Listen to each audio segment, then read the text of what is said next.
ஆண்டவரும் இரட்சகருமாகிய இயேசு கிறிஸ்துவின் அற்புதமான நாமத்தினாலே உங்களை ஒவ்வொருவரையும் வாழ்த்தி இந்த புதிய நாளிலும் தேவனுடைய ஜீவனுள்ள வார்த்தையின் மூலமாய் உங்களை சந்திப்பதிலே நான் கர்த்தருக்குள் மகிழ்ச்சி அடைகின்றேன். ஆதியாகமம் 22:8. அதற்கு ஆபிரகாம், என் மகனே, தேவன் நமக்கு தகன பலிக்கான ஆட்டுக்குட்டியை பார்த்து கொள்வார் என்றான். அப்புறம் இருவரும் கூடி போய் தேவன் அவனுக்கு சொல்லியிருந்த இடத்திற்கு வந்தார்கள்.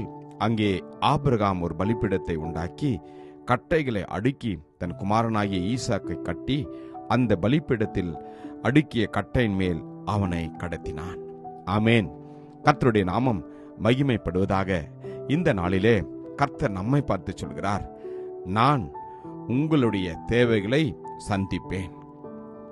கர்த்தர் நமக்காக யாவற்றையும் பார்த்து கொள்வார்.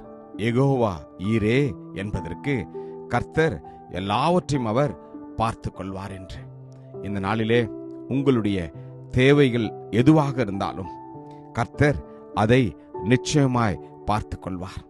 காரணம், அவருக்கு நம்முடைய தேவைகளை நன்கு தெரியும். அவர் நிச்சயமாய் அதை செய்வார். நாம் வாசித்த இந்த வேதாகம பகுதியிலே ஆபிரகாமுக்கு கர்த்தர் வாக்குத்தத்தத்தை கொடுத்து அந்த வாக்குத்தத்தத்தை நிறைவேற்றினார். பல ஆண்டுகள் காத்திருந்தார். காத்திருந்ததற்கு பிறகு கர்த்தர் சொன்ன வாக்குத்தத்தத்தை அவர்கள் பெற்றுக்கொண்டார்கள். அந்த மகனை கர்த்தர் மீண்டுமாய் தனக்கு கேட்டபொழுது ஆபிரகாம் விசுவாசத்தோடு ஈசாக்கை கொண்டு போனார்.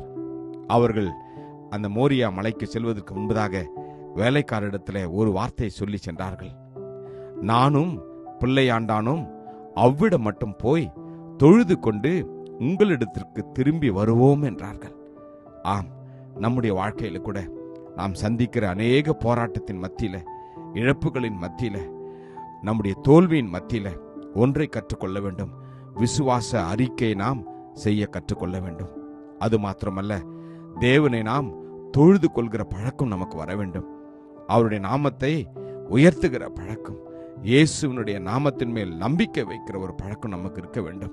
தேவனுடைய வார்த்தையை விசுவாசித்து அவருடைய வார்த்தையின் மேல் நம்பிக்கை வைத்து தேவனுடைய நாமத்தை நீங்களும் நானும் ஆராதிக்கின்ற போது, உண்மையாக அவருடைய நாமத்தை உயர்த்துகின்ற போது தேவன் நிச்சயமாய் நம்முடைய தேவைகளை அவர் சந்திப்பார்.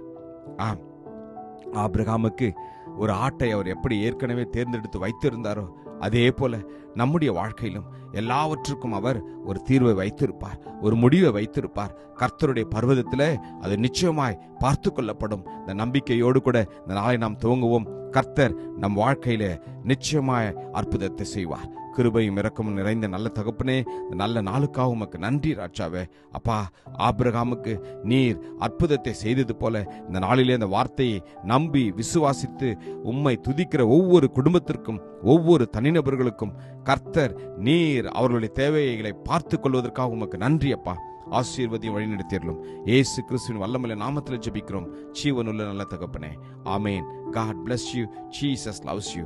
Amen.